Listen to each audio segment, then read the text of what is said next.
इमरान खान।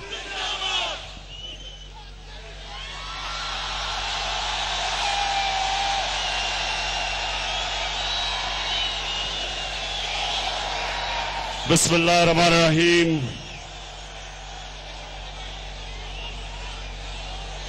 बिस्मिल्लाहिर्रहमानिर्रहीम। इय्याका नअबुदु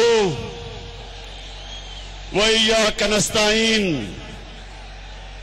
अल्लाह तेरी इबादत करते हैं और तेरे से मदद मांगते हैं।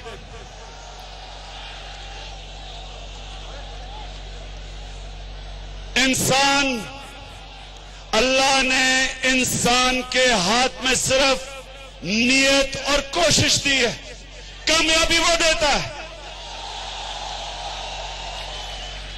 अल्लाह मैं तेरा शुक्र अदा करता हूं कि 15 साल हमने मेहनत की, 15 साल हमने कोशिश की कि पाकिस्तान में एक तब्दीली आए और ये जो दो जमातों की पार्टनरशिप लगी हुई थी इसको हम तोड़ दें।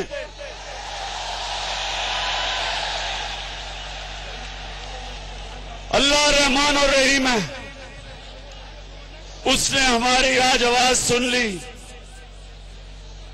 आज मीनारे पाकिस्तान में अल्लाह ने हमारी आवाज सुन ली है,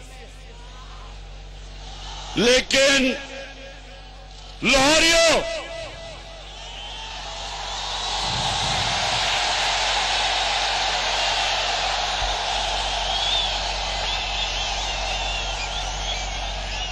लाहौरियों,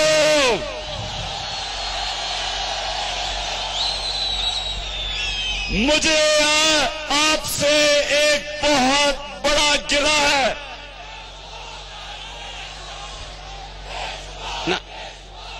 मुझे आपसे एक बहुत बड़ा गिला है।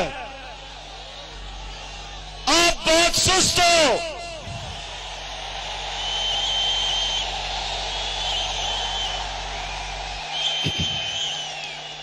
आपको जगाने में बड़ी देर लगती है, लेकिन जब आप जाग जाते हैं तो कोई आपका मुकाबला नहीं कर सकता।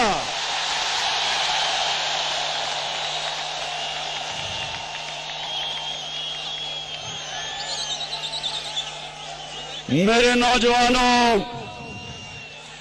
मेरी बहनों, तहरीक-ए-इंसाफ के कारकुनों, आईएसएफ और यूथ,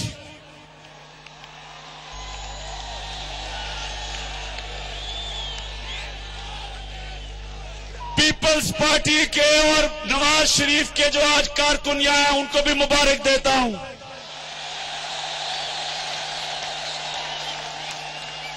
कि आज आपने अपना किबला दुरुस्त कर लिया। मैं यहां खुशामदीद कहता हूं अपने रिक्शा वालों को, टैक्सी ड्राइवरों को, रेहड़ी वालों को, टांगे वालों को, मजदूरों को, किसानों को, सरकारी नौकरों को जो छुप छुप के आए हैं यहां,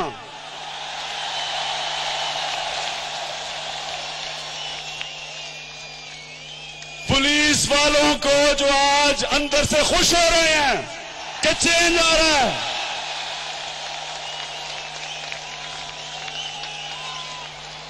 मैं सबसे ज्यादा आज सबसे ज्यादा खराज तहसीन पाकिस्तान के मीडिया को देना चाहता हूं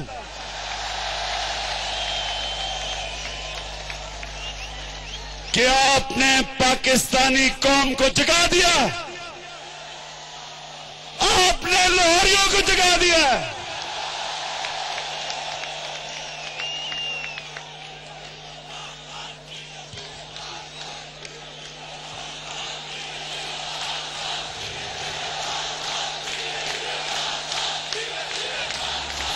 से कराची तक एक ही नारा, एक ही नाम, इमरान खान।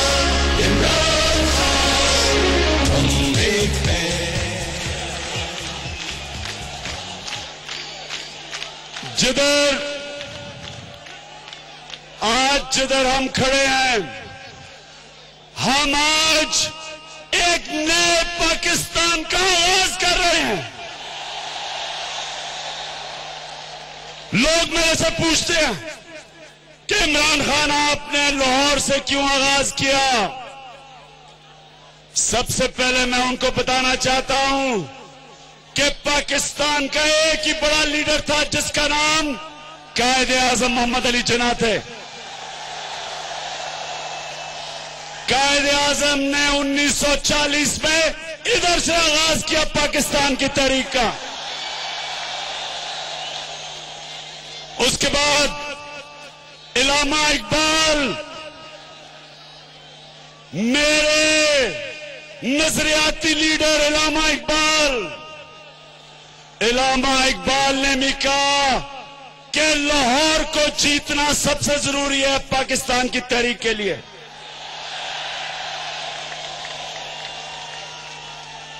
और मैं कैसे भूल जाऊं दाता गंज बख्श को।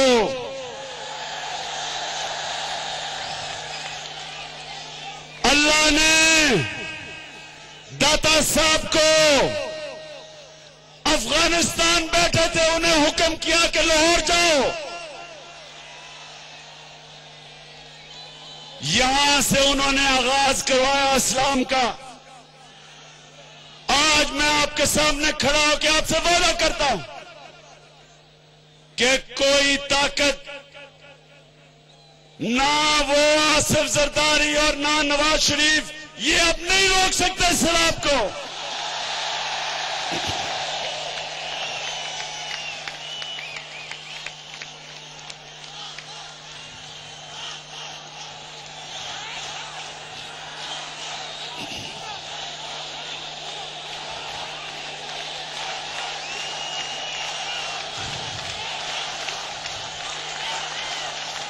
ये सैलाब नहीं है। रायविंड वालों और इस्लामाबाद वालों, गौर से सुन लो, ये सैलाब नहीं, ये सुनामी आ रही है।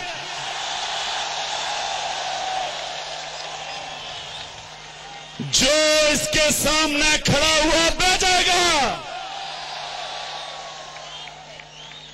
हमें पाकिस्तान के नौजवानों को पार्टनरशिप तोड़नी आती है। एक बहुत जबरदस्त इन स्विंगर आने वाला है। यह पहला गेंद होगा जो 2 बैट्समैनों की विकेटें उड़ा देगा।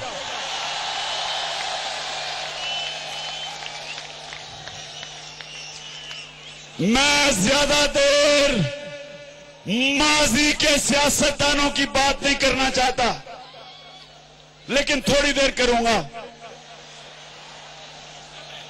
पहले मैं आसिफ जरदारी साहब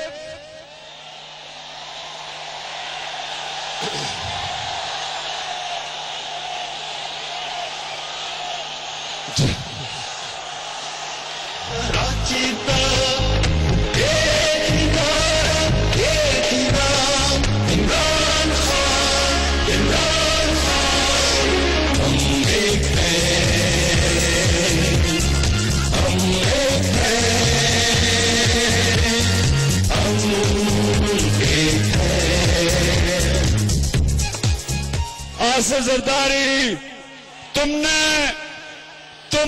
भुट्टो का नाम इस्तेमाल कर करके कितना जुल्म किया है। कहां जुल्फिकार अली भुट्टो और कहां आसिफ जरदारी। वो जुल्फिकार अली भुट्टो जो कि एक नेशनलिस्ट था, वो इंपीरियलिज्म के खिलाफ था। उसने रोटी कपड़ा मकान का नारा दिया। और आसिफ जरदारी, तुमने कमाल कर दिया। रोटी कपड़ा मकान तो दूर की बात है, तुम्हारी वजह से तो 16,000 लोग बेचारे खुदकुशी कर बैठे हैं।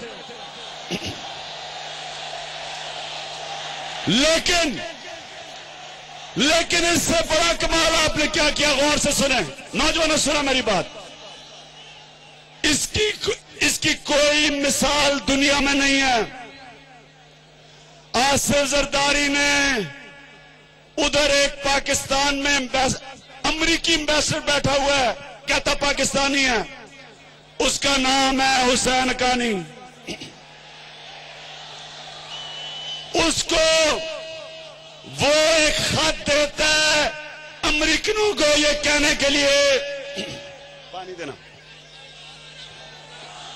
उनको खत देता है अमेरिकनों को कि खुदा के वास्ते मुझे पाकिस्तानी फौज से बचा लो।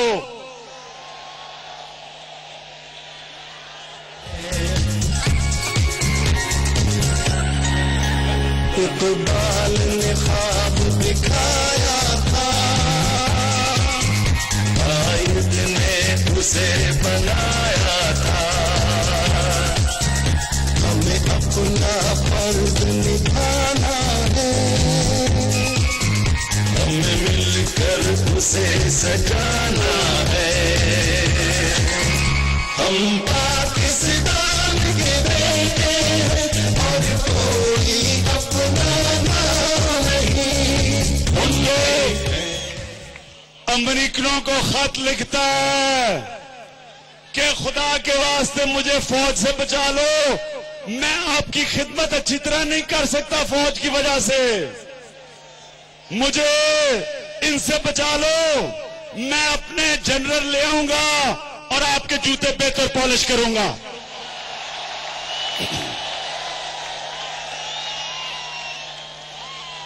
और मियां साहब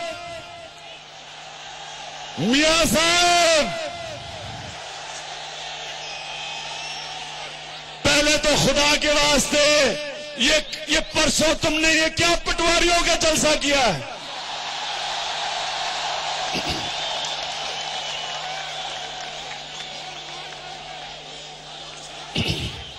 अगर कोई जलसा करना था तो थोड़ी सी शेरी दिखानी थी। ये गीदड़ों का क्या जलसा किया है वहां?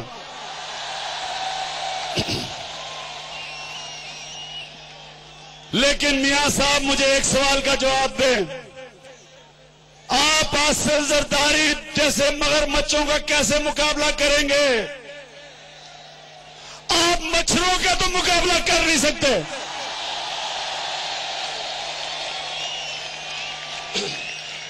पानी देना, पानी।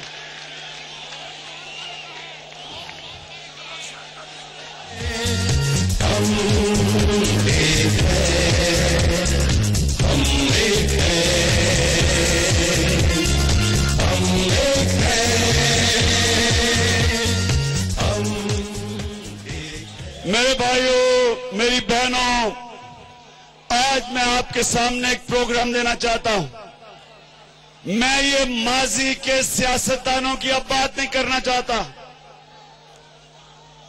आपको जो मैं प्रोग्राम देना चाहता हूं, बड़े गौर से सुने, एक नए पाकिस्तान के लिए। सबसे पहले आपको इस चीज का अंदाजा होना चाहिए कि आपका मुल्क एक बहुत अमीर मुल्क है, ये गरीब मुल्क नहीं है। हम मदनियात के जखीरों पे बैठे हुए हैं। जिस पाकिस्तान में आज लोड शेडिंग है, जिधर बेचारा किसान 12-12, 18-18 घंटे उसका ट्यूबवेल नहीं चल रहा, जिधर शहरों के अंदर नौजवान पढ़ नहीं सकते क्योंकि बिजली नहीं, जिस पाकिस्तान में फैक्ट्रियां बंद हो रही हैं, गैस और बिजली नहीं, बेरोजगारों की फौज बनती जा रही है, जो मुल्क तेजी से अंधेरे की तरफ जा रहा है, आपको पता होना चाहिए कि उस मुल्क में 180 अरब टन का कोला पड़ा हुआ है।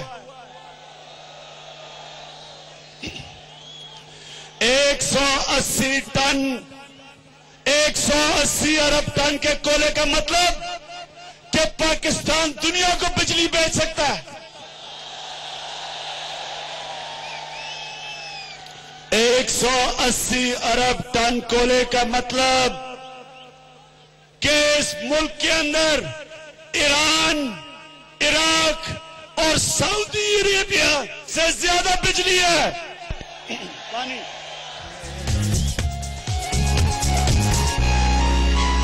अब भूल के सब नफरत झगड़े,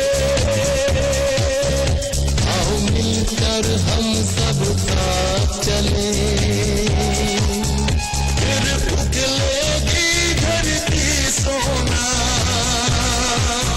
और महकेगा कोना कोना।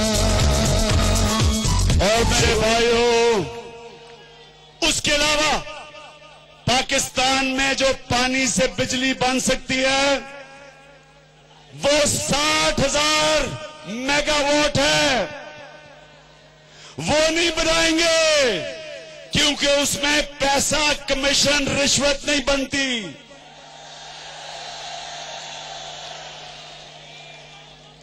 आप सिर्फ, मैं आज आपको बताऊं, तहरीक इंसाफ जब आएगी सिर्फ एक काम करेगी।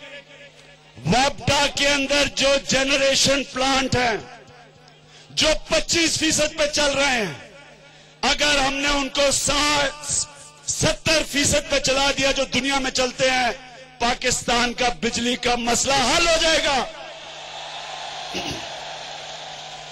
लेकिन करप्ट लीडरशिप ये नहीं कर सकती। इसकी तहरीक इंसाफ की लीडरशिप इंशाल्लाह आपको करके दिखाएगी। दूसरी चीज, और अब मेरी गौर से बात सुनाएं नौजवानों, गौर से मेरी बात सुनो। सबसे बड़ा मसला पाकिस्तान का क्या है? करप्शन। करप्शन की वजह से बेरोजगारी, करप्शन की वजह से महंगाई, करप्शन की वजह से आज हम अमेरिका की गुलामी कर रहे हैं। आप जानते हैं कि सिर्फ टैक्स चोरी और करप्शन से पाकिस्तान को कितना नुकसान हर साल हो रहा है?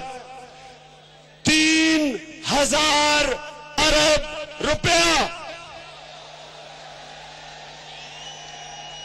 फिर से सुन लें, 3,000 अरब रुपया सिर्फ करप्शन की चोरी, करप्शन की वजह से और टैक्स की चोरी से हो रहा है। ये कौन खत्म करेगा? ये तहरीक इंसाफ खत्म करके दिखाएगी। कैसे कैसे करेगी? सबसे पहले हम तहरीक इंसाफ एक कानून बनाएगी कि कोई पाकिस्तान की सियासत में नहीं आ सकता जो अपने असासे डिक्लेयर ना करे।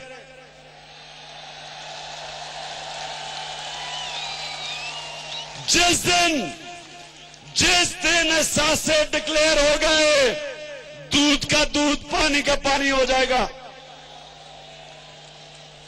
हम इन सबसे पूछेंगे कि जनाब ये अरबोपति आप कैसे बन गए, कैसे पैसा कमाया? एक वजीर कहता कि मुझे तो पता ही नहीं, 4 करोड़ रुपया मेरे बैंक में आ गया, पता नहीं किधर से आ गया।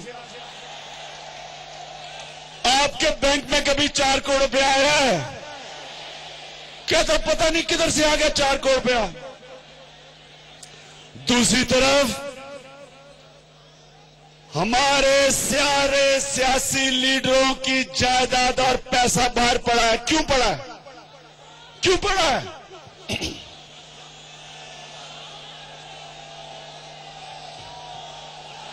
क्यों पड़ा है?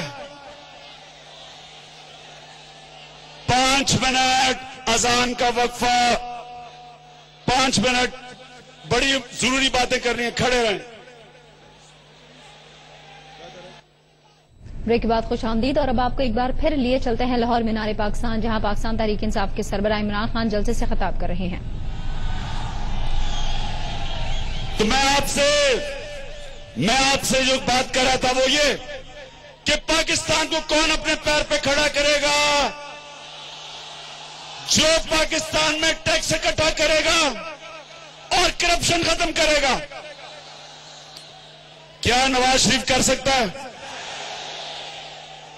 ओ मियां साहब जानते हो साड़ी बारी आंदे हो ना।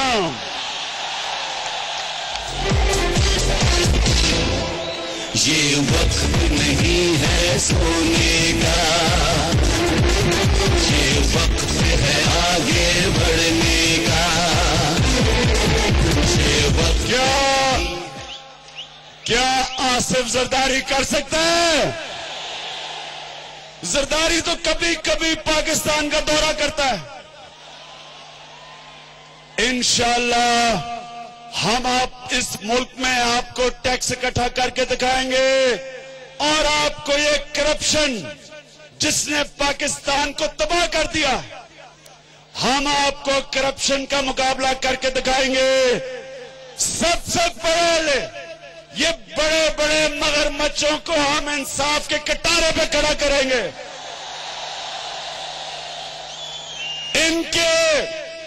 इनके अभी तक पाकिस्तान का कर्जा कितना है? बैरून मुल्क का कर्जा 60 अरब डॉलर। स्विस बैंक में पाकिस्तानियों का कितना पैसा पड़ा है? तकरीबन 100 अरब डॉलर।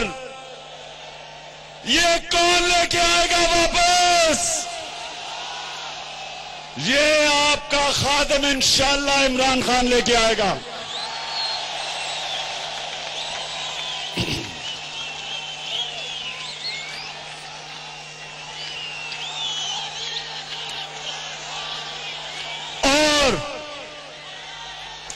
तहरीक इंसाफ पाकिस्तान में जुल्म कैसे खत्म करेगी?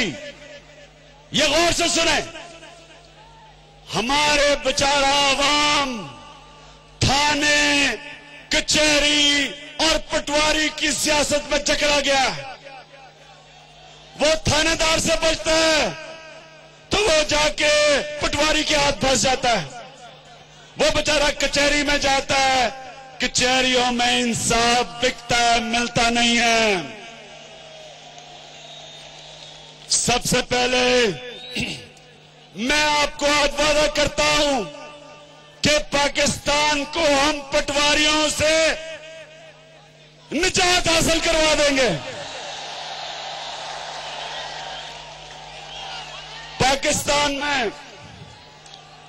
पाकिस्तान वो थोड़े से मुल्कों में रह गया जिधर अभी भी पटवारी बसते हैं। और पटवारी क्यों बसते हैं? क्योंकि अगर पटवारी नहीं होगा तो कब्जा ग्रुप नहीं होगा।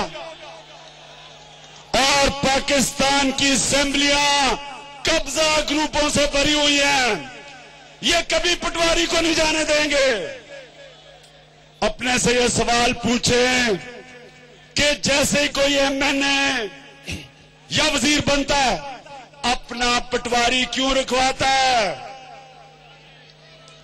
क्योंकि पटवारी ऊपर तक माल देता है, आपसे माल लेके ऊपर तक खिलाता है।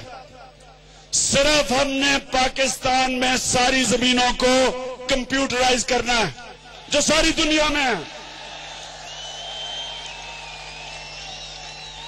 और दूसरी चीज, हमने थाना कल्चर कैसे बदलना है? सबसे पहले तो पुलिस को गैर सियासी बनाना है। आज अगर कराची में पुलिस गैर सियासी हो जाए, कराची में अमन आ जाएगा। लेकिन जब जमातें अपने कारकुनों को पुलिस में भर्ती करवाती हैं, मुजरिमों को पुलिस में भर्ती करवाती हैं, दहशतगर्दों को पुलिस में भर्ती करवाती हैं, उस मुल्क में, उस शहर में अमन कैसे आ सकता है?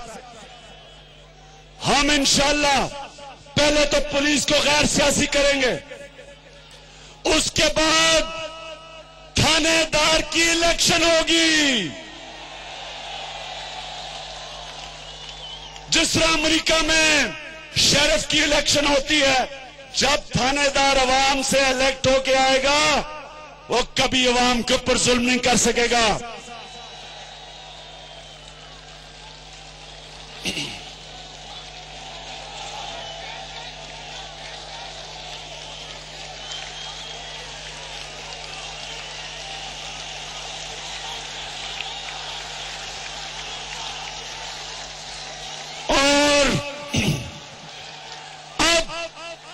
अब हमने अपने गांव के लोगों को कैसे आजाद करना है। बेचारे गुलाम हैं। गुलाम क्यों है? क्योंकि उनके ऊपर थाने में जुल्म करवाता है ताकतवर, उनकी जमीनों पे कब्जा हो जाता है। 60% अदालतों में केसेस थाने की वजह से या जमीन की वजह से या पटवारी की वजह से। हम पटवारी को तो गायब भी कर देंगे। जो तहरीक इंसाफ का मौकफ था, उन सब ने कहा कि अगर पाकिस्तानी फौज कबायली इलाके से निकलती है और अगर हम अमेरिका की जंग से निकलते हैं, तो उन्होंने कहा कि हम कबायली लोगों के ऊपर आप छोड़ दो, हम खुद ही दहशतगर्दी खत्म कर देंगे।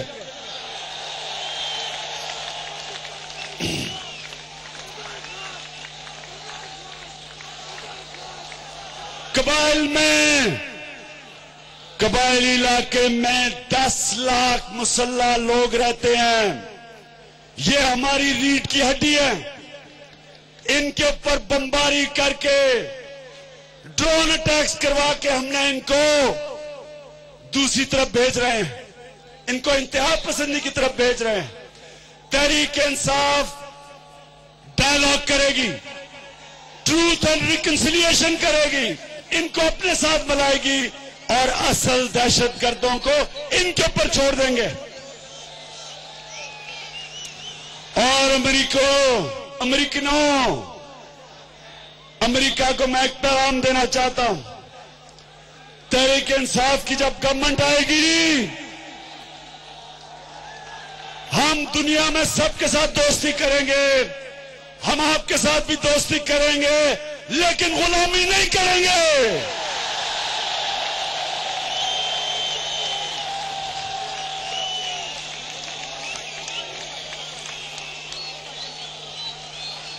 हम आपकी मदद करेंगे अफगानिस्तान में निकलने से।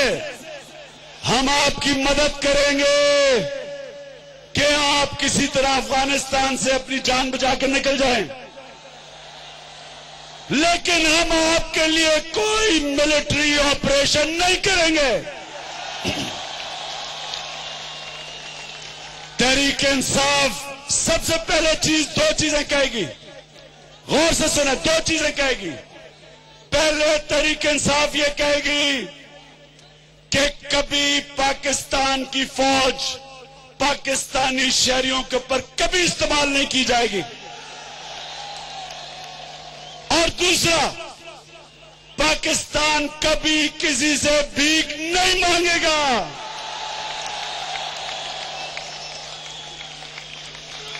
क्या आप मुझे यह बताएं कि कायद-ए-आज़म किसी से भीख मांग सकता था? तो क्या इमरान खान कभी किसी से भीख मांगेगा? इमरान खान मर जाएगा लेकिन कभी भीख नहीं मांगेगा।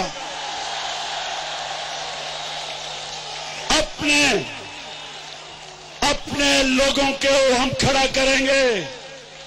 ये वो कौम है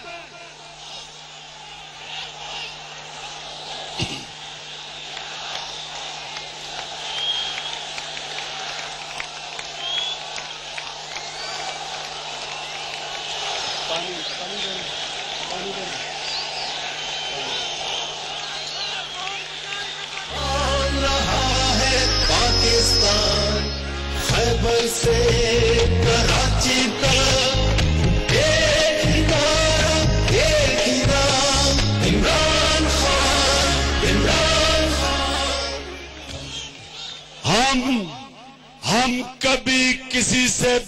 नहीं मांगेंगे, क्योंकि भिखारियों की कोई दुनिया में इज्जत नहीं करता।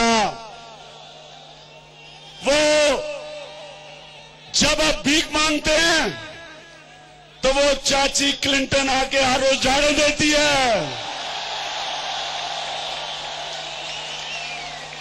बेशरम लाइन में खड़े हो जाते हैं झुक झुक के उसके सामने। तहरीक-ए-इंसाफ पाकिस्तान की कौम की गैरत को बुलंद करेगी, हर एक पासपोर्ट की इज्जत करवाएगी। दुनिया में नौजवानों, मेरा वादा है, आप दुनिया में जिधर हरा पासपोर्ट लेके जाएंगे लोग आपकी इज्जत करेंगे इंशाअल्लाह। और इंशाअल्लाह करप्शन खत्म करके, कानून की बालादस्ती कायम करके, आजाद नैब बना के, आजाद अदालतें बना के इस मुल्क में इतनी सरमायाकारी आएगी, इंशाअल्लाह इतनी सरमायाकारी आएगी, इतने डॉलर आएंगे, बैरूने मुल्क पाकिस्तानी इस मुल्क में डॉलरों की बारिश कर देंगे। और मेरा ख्वाब है अल्लाह एक दिन पाकिस्तान को वो मुल्क बना जिधर बाहर की दुनिया से लोग पाकिस्तान में नौकरियां ढूंढने आएंगे।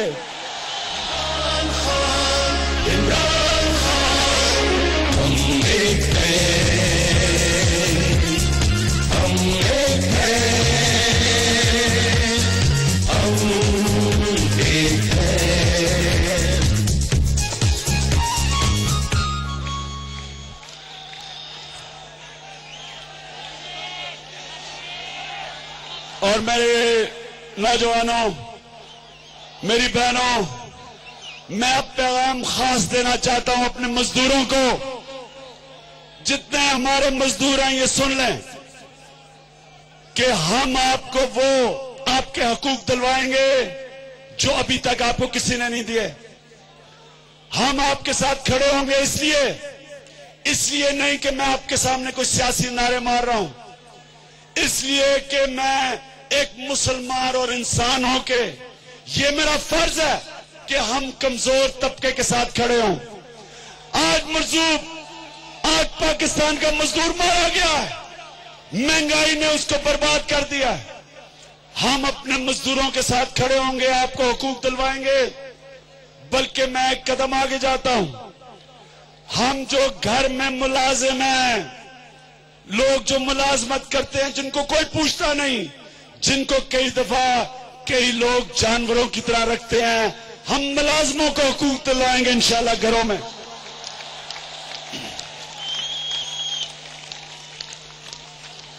और मैं अब ख्वातीन को कहना चाहता हूं कि पाकिस्तान की ख्वातीन के लिए मेरा यह पैगाम है कि तहरीक-ए-इंसाफ वो जमात है जो आपके हकूक दिलवाएगी। कौन से? सबसे पहले हम तालीम, हम खास तौर पे ख्वातीन की तालीम को इमरजेंसी डिक्लेयर करेंगे कि जब औरतों को तालीम मिलेगी वो खुद ही अपने हकूक के लिए खड़ी हो जाएंगी। दूसरी चीज, और मुझे ये बड़े अफसोस से कहना पड़ता है कि ये इस्लाम के नाम पे जो मुल्क बना था, जो औरतें, जो बेचारी औरतों को और अक्सर औरतों को जायदाद में जो शरिया में हिस्सा लिखा हुआ है वो नहीं मिलता बेचारियों को, हम दिलवा के दिखाएंगे उनको।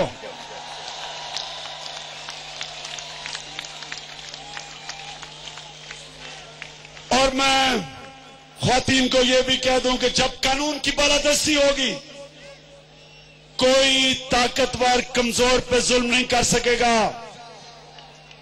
हमारे मुल्क में जो अक़लियतें हैं, मसीह बिरादरी है, हिंदू है, सिख है, तहरीक-ए-इंसाफ आपके साथ खड़ी होगी, कोई ज्यादती आपसे नहीं होने देगी, आपके हुकूक के साथ खड़े होंगे। और मैं कश्मीर के मुतालिक कहना चाहता हूं, मैं हिंदुस्तान को यह कहना चाहता हूं कि हिंदुस्तान आपने जो कश्मीरियों में 7 लाख फौज रखी हुई है, मैं ये आपको कह दूं कि कभी भी फौज किसी भी मुल्क का मसला हल नहीं कर सकी। क्या अमेरिकी कामयाब हो गए अफगानिस्तान में? क्या हिंदुस्तान की फौज अमेरिका से ज्यादा ताकतवर है? तो जब अमेरिकी नहीं कामयाब हो सके, आप 7 लाख फौज जो जुल्म कर रही है शहरियों पे, आप कैसे कामयाब होंगे? कश्मीरियों को उनके हकूक दो, फौज को वापस बुलाओ। ये हर इंसानी हकूक की खिलाफ वर्जी है।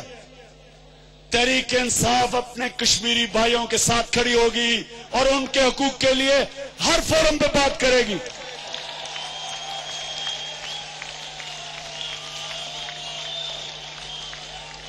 और फॉरेन पॉलिसी में हम चाइना से दोस्ती करेंगे, दोस्ती बढ़ाएंगे, चाइना की मदद लेंगे।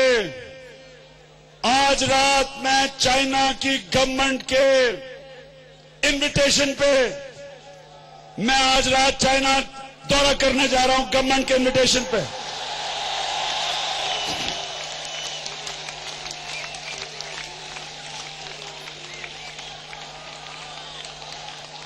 हम चाइना के साथ मजबूत करेंगे अपने ताल्लुकात।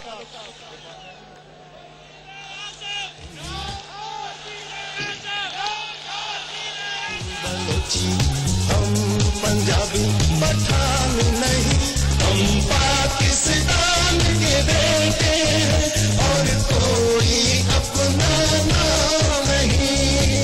हम एक हैं, हम एक हैं, हम एक हैं। मैं आपको जाने से पहले एक पैगाम देना चाहता हूं, लेकिन उससे पहले मैं आज अपनी सारी टीम का शुक्रिया अदा करना चाहता हूं। मैं तहरीक इंसाफ के वो नजरियाती साथी जो 15 साल से हमारे साथ मार खा रहे हैं, उनको मैं आज खराज तहसीन पेश करना चाहता हूं।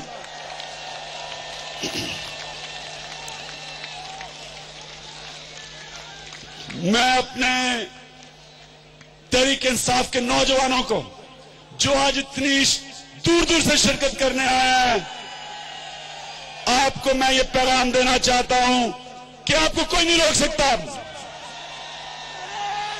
बस यार बस। और आखिर में अब मैं हुकूमत को जो पैगाम देना चाहता हूं, आज मीनारे पाकिस्तान का मजमा गौर से सुन ले। मैं आज आसिफ जरदारी आपकी हुकूमत को यह पैगाम देना चाहता हूं। सबसे पहले हम आपको अब चंद महीने देंगे जिसमें आज ये सारा मजमा और सारा पाकिस्तानी कौम आपसे एक चीज चाह रही है कि जितने भी पॉलिटिशियन हैं अपने एहसासे डिक्लेयर करो।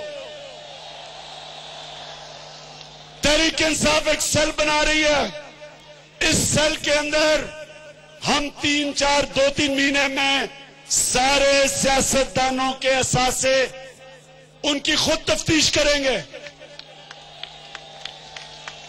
उसके बाद हम आपसे डिमांड करेंगे कि पाकिस्तान के कानून के मुताबिक आप अपने एहसासे डिक्लेयर करें, क्योंकि जब तक एहसासे आप डिक्लेयर नहीं करेंगे, ना करप्शन खत्म हो सकती है, ना टैक्स इकट्ठा हो सकता है, ना पाकिस्तान पैर पे खड़ा हो सकता है।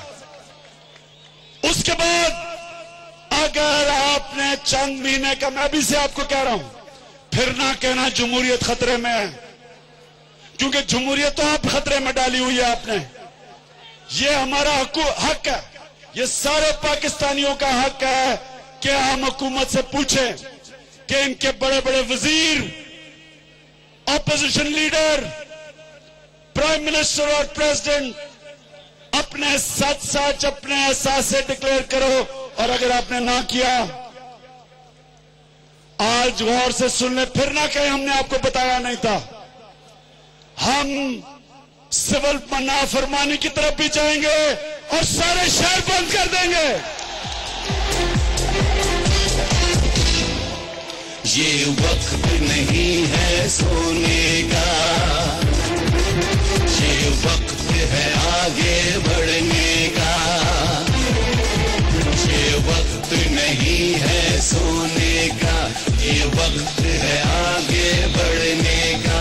अब मिलके कदम उठाना है, लुटेरों से मुल्क को बचाना। लुटेरों को मुल्क से बचाना है, आपने बचाना है, हमने बचाना है। और जब मैं फिर से कह दूं, अगर आपने चंद महीनों में एहसास ना डिक्लेयर किए, हम सुप्रीम कोर्ट के पास भी जाएंगे। हम सुप्रीम कोर्ट के पास आजाद इलेक्शन कमीशन के लिए भी जाएंगे, क्योंकि आप तो न्यूट्रल अंपायर से मैच नहीं खेल सकते। और हम, अगर आपने ना किया, सारे पाकिस्तान के शहरों में तहरीक-ए-इंसाफ के नौजवान सारे पाकिस्तान के शहर भी बंद कर देंगे और सिविल नाफरमानी की कैंपेन शुरू कर देंगे। और आज मैं ये जलसा जब खत्म हो रहा है, मैं सारे पाकिस्तान को मुबारक देता हूं। मुझे पता है हम बाहर बैरून मुल्क पाकिस्तानी भी जलसा देख रहे हैं। सारे जो हमारे मेहनत कश बाहर पाकिस्तानी बैठे हैं, मैं उन सबको मुबारक देता हूं कि तब्दीली नहीं आ नहीं रही, तब्दीली आ गई है।